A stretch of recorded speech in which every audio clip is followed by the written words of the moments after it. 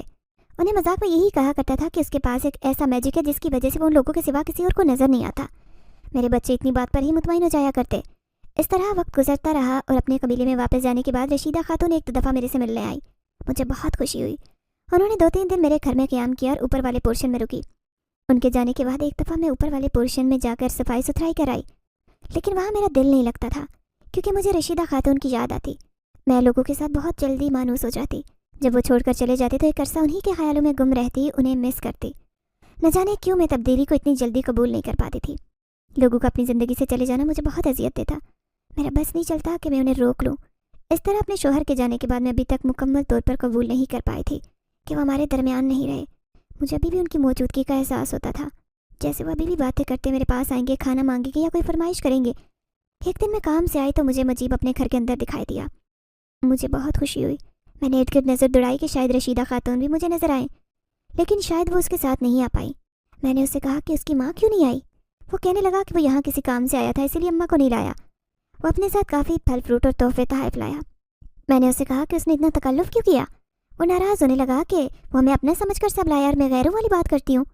اس نے مجھ سے اجازت مانگی کہ وہ گھمانے کے لیے میرے بچوں کو ساتھ لے جانا چاہتا ہے۔ اتنے عرصے میں میرا اعتماد ان لوگوں پر پختہ ہو چکا تھا۔ میں نے اجازت دے دی۔ میرے بچے اور وہ خوشی سے ساتھ چلے گئے اور انہیں پارک لے گیا، بہت سارے کھلونے دلوائے، بچوں کو اسٹریٹ فوڈ کھلایا، ان کی پسند کے کھلونے لے دیے، پھر چڑیا گھر لے گیا۔ وہاں سے واپس آ کر بچے بہت خوش تھے۔ مجیب واپس چلا گیا۔ میں نے عائشہ سے پوچھا کہ انہیں مجیب کے ساتھ مزہ آیا۔ وہ بولنے لگی، مجیب بھائی ہم لوگوں کو چڑیا گھر لے گئے تھے، مگر انہیں دیکھتے ہی جانور عجیب عجیب حرکتیں کر رہے تھے۔ شیر کے پنجرے کے پاس ہم کھڑے تھے اور شیر ان پر حملہ کرنے کی کوشش کر رہا تھا۔ وہ بہت شور مچا رہا تھا، جیسے اسے کچھ اچھا محسوس نہیں ہو رہا۔ مجیب بھائی نے اسے ایک نظر غصے سے دیکھا تو وہ سہم گیا۔ مجیب بھائی کی نظروں سے جیسے شعلے نکلتے محسوس ہو رہے تھے۔ اس کے بعد سانپوں کی جگہ پر گئے تو وہاں سانپ چھپنے لگے۔ وہ اپنے بل میں گھس گئے۔ وہاں سے بندروں کو دیکھنے گئے تو وہ بھی ڈر کر ادھر ادھر بھاگ رہے تھے، جیسے نہ جانے کسی جن کو دیکھ لیا ہو۔ جانوروں کو نہ جانے کیا ہو گیا تھا۔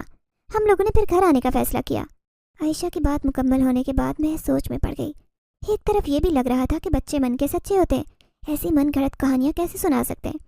پھر یہ بھی بات ذہن میں منڈلانے لگی کہ شاید بچوں کو کوئی وہم ہوا ہو، لیکن میں نے زیادہ اس بات کو سر پر سوار کرنے کی کوشش نہیں کی۔ اس بات کو بھی کافی عرصہ گزر گیا۔ اس کے بعد نہ مجھے مجیب نظر آیا، نہ ہی رشیدہ خاتون سے دوبارہ ملاقات ہو سکی، لیکن ہر ماہ وہ مجھے پیسے باقاعدگی سے بھجواتی۔ ایک دن مجھے اطلاع آئی کہ میرے بھائی کا ایکسیڈنٹ ہو گیا ہے اور وہ بری طرح سے زخمی ہوا تھا۔ میں بھاگی ہاسپٹل پہنچی۔ میری بھابھی بہت رو رہی تھی۔ اپنے بھائی کی حالت کے بارے میں سن کر مجھ سے بھی برداشت نہیں ہو رہا تھا۔ میں بھی اپنے آنسوں کو روکنے کی بھرپور کوشش کر رہی تھی۔ اپنی بھابھی کو میں نے بہت تسلی دی۔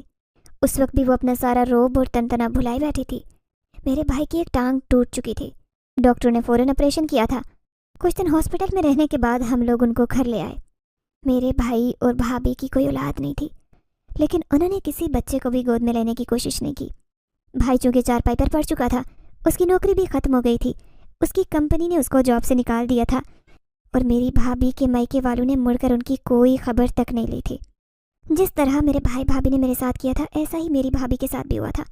وہ دونوں بہت شرمندہ تھے، لیکن میں انہیں مزید شرمندگی سے بچانا چاہتی تھی۔ میں نے اپنی پرانی تمام باتوں کو ختم کیا اور انہیں کہا کہ مجھے ان لوگوں سے کوئی شکوہ نہیں ہے، اس لیے وہ لوگ اپنے آپ کو شرمندہ نہ کریں اور نہ ہی اس بارے میں مزید سوچیں۔ میں نے اس مشکل وقت میں ان کا بہت ساتھ دیا۔ مجھ سے جس حد تک ممکن ہوا میں نے ان کی مالی مدد بھی کی۔ اپنے لیے اتنی محبت اور چاہت دیکھ کر ان دونوں کی آنکھوں میں آنسو آ جاتے ہیں۔ رشیدہ مجھے کافی زیادہ رقم بھیجتی جس سے میں پیسے بچا لیتی۔ اس کے علاوہ میں لوگوں کے گھروں میں بھی کام کرتی۔ جن لوگوں کے گھروں میں کام کرتی وہ لوگ اپنے پرانے کپڑے مجھے دیتے۔ اس کے علاوہ اکثر دوپہر کا کھانا بھی مجھے پکا ہوا مل جاتا۔ بھائی کی حالت کچھ عرصے میں بہتر ہو گئی، لیکن زیادہ چلنے پھرنے کا کام وہ بھی نہیں کر سکتا تھا۔ میں نے اسے کہا کہ وہ اپنے گھر میں چھوٹی سی کریانے کی شاپ کھول لے یا کپڑے کا کاروبار شروع کر لے۔ اس نے کپڑے کا کاروبار شروع کیا۔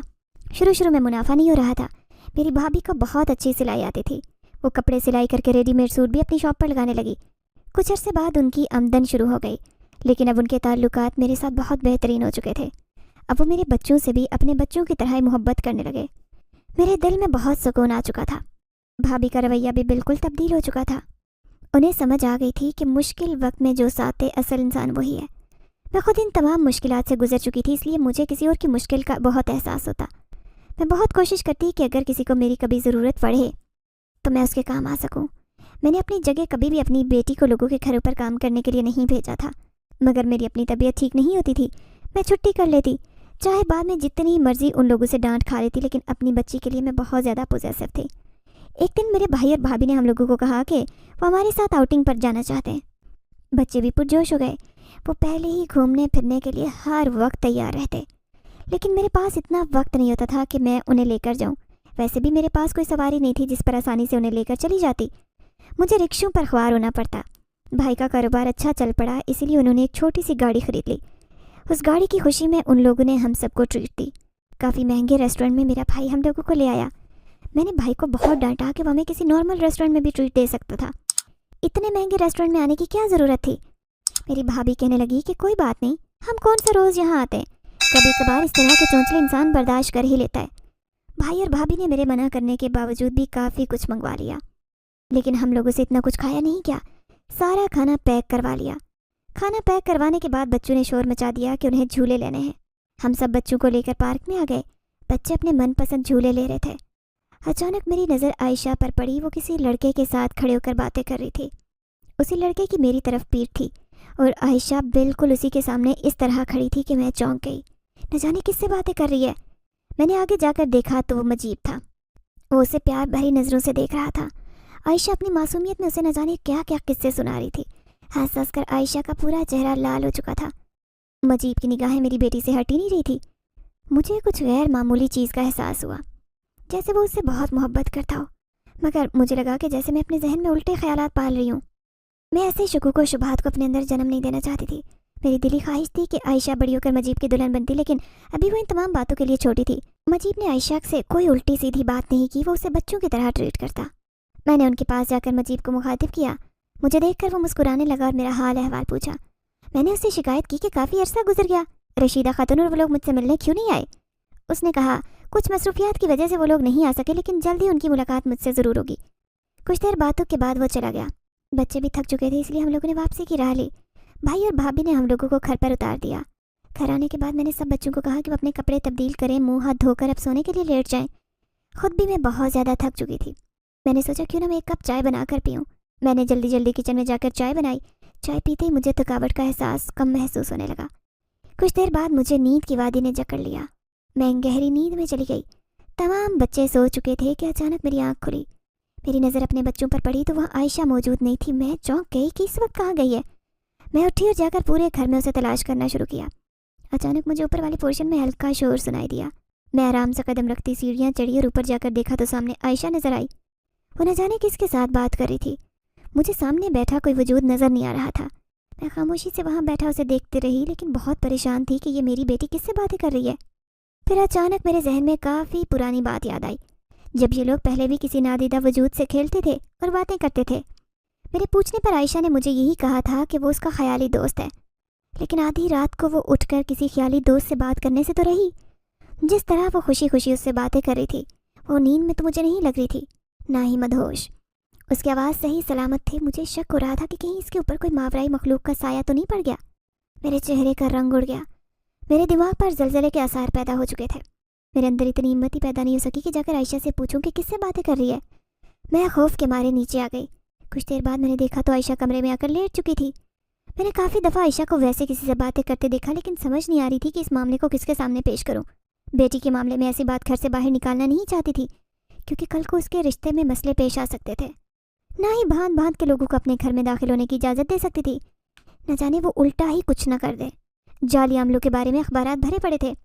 میں نے سوچا کیوں نہ بھائی بھابھی سے مشورہ کروں، لیکن مجھے ایسا کرنا بھی مناسب نہیں لگا۔ میں نے اس ارادے کو بھی بدل دیا۔ اچانک ایک دن رشیدہ خاتون اپنے بیٹے کے ساتھ میرے گھر تشریف لائی۔ میں بہت خوش ہوئی، اتنے عرصے بعد میری ان سے ملاقات ہوگی۔ میں بہت گرم جوشی سے ان سے گلے ملی۔ انہوں نے بچوں کو بہت پیار کیا۔ مجیب انہیں وہاں چھوڑ کر کسی کام کے لیے باہر چلا گیا۔ میں نے بہت محبت سے ان کا ہاتھ تھاما اور کہا کہ وہ اتنے عرصے بعد کیوں آئی ہیں، انہوں نے میرے ساتھ رابطہ کیوں نہیں رکھا۔ وہ کہنے لگیں کہ مصروفیات اتنی زیادہ تھی کہ چاہتے ہوئے بھی یہاں نہیں آ سکی۔ میں نے کہا کیا ان کی دشمنی ختم ہو چکی ہے؟